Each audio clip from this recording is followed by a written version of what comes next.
ప్రభుత్వ పాఠశాలల విద్యార్థులకు మెరుగైన విద్యను అందించాలన్నదే తమ లక్ష్యమని సినీ నటి మంచు లక్ష్మీ ప్రసన్న అన్నారు. టీచ్ ఫర్ చేంజ్ సంస్థ ద్వారా సంగారెడ్డి జిల్లా నాల్కల్ మండలం చాల్కి ప్రభుత్వ పాఠశాలలో పలు సౌకర్యాలు కల్పించారు. Digital class room, RO water plant, టాయిలెట్లను మంచు లక్ష్మి ప్రారంభించారు. సంస్థ ద్వారా సంగారెడ్డిలో 10 స్కూళ్లలో మౌలిక వసతులు కల్పించనున్నారు. కార్పొరేట్కు ధీటుగా ప్రభుత్వ పాఠశాలల్లోని విద్యార్థులకు అండగా నిలబడతామన్నారు. కార్పొరేట్ సోషల్ రెస్పాన్సిబిలిటీ కింద ప్రభుత్వ పాఠశాలను పెద్ద సంస్థలు దత్తత తీసుకోవాలని ఆమె కోరారు. చాల్కి గ్రామంకి రావడం, ఇక్కడ 10 యూరినల్స్ మగవాళ్ళకి, 10 వాష్రూమ్స్ ఆడవాళ్ళకి, ఒక స్మార్ట్ క్లాస్ రూమ్, ఒక ఆర్ఓ వాటర్ ప్లాంట్ ఈ స్కూల్ కి ఇప్పించడం మాకు చాలా సంతోషంగా ఉందండి.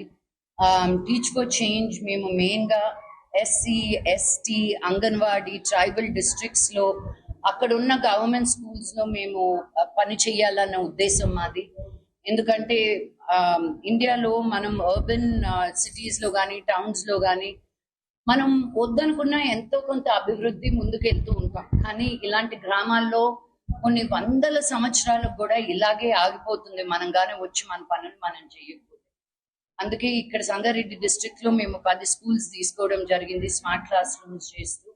అలాగే ప్రతి డిస్ట్రిక్ట్ లోనూ వెళ్ళి అక్కడ ఉన్న మారుమూల గ్రామాలు ఏవా అని తెలుసుకొని మంచి బాగా చదివే స్కూల్స్ ఏమున్నాయో కనుక్కొని ఇక్కడ ఉన్న స్కూల్స్ కూడా IIITకి వెళ్ళినట్టు 10th క్లాస్ ఇక్కడ 99% పాస్ అయ్యారని సర్పంచ్ గారు, ఇక్కడ హెడ్ మాస్టర్ గారు చెప్పారు.